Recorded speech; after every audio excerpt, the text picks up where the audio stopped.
आज हामीले बनाएको छौँ चटपटे अनि चटपटे थुक्पा चटपटे।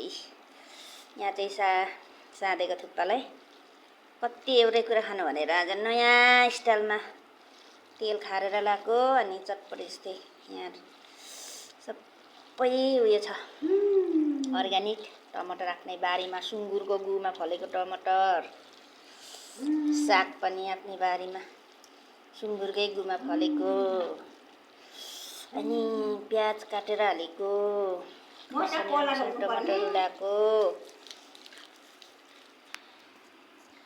यस्तो।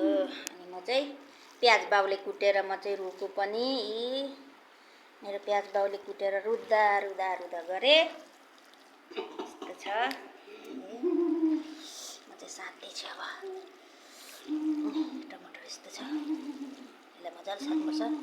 कति एकै खालको कुरा खाने हो कहिले काहीँ त नयाँ तरिकाले यही खाएकै कुरा खाइदिउँ न। थुक्पा मात्रै खानु कति, चटपटे खानु कति भनेर आज चाहिँ मैले चाहिँ थुक्पा चटपटे बनाइदिएँ। यसरी गर्नुपर्छ। अझै हाम्रो कागती पुगेन। कागती भएको भए कस्तो दामी हुन्थ्यो। अर्को पनि उता पनि बोटका लिएर आऊ। बोटका म त यसमै खान्छु।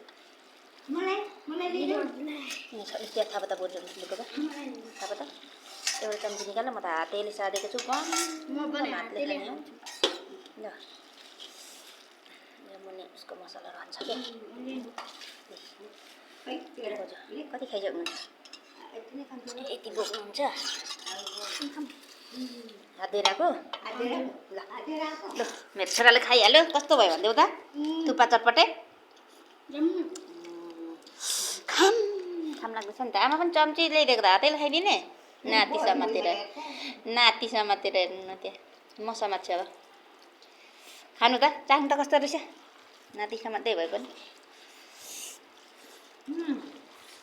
मैले यसरी खानु बानी गरेर पल्केर होइन। यसमा चाहिँ कागती पुगेन। पिरो भयो भएन। हरियो खोर्सानी र कागती थिएन कि। भनिदेऊ छोरा कस्तो हुँदैछ? त्यो खाकै गरेको म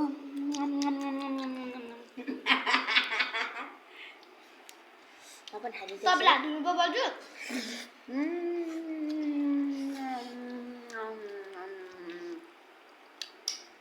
मम्मीले खाके लोकल टमाटर हालेको त कागती हामीले भएछ मिठो। तपाईँहरू पनि यसरी नयाँ बनेर खाइदिनुहोस् होला। प्लिज प्लिज पिरै नगरिकन अनसब्सक्राइब गरिदिनुहोस् होला।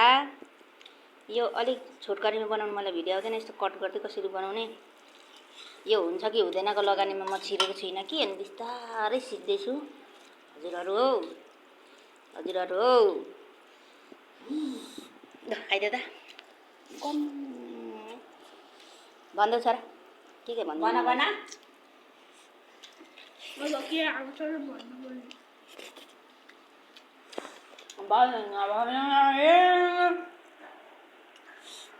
जनता दाजु भाइ भन्दै भने म काकीलाई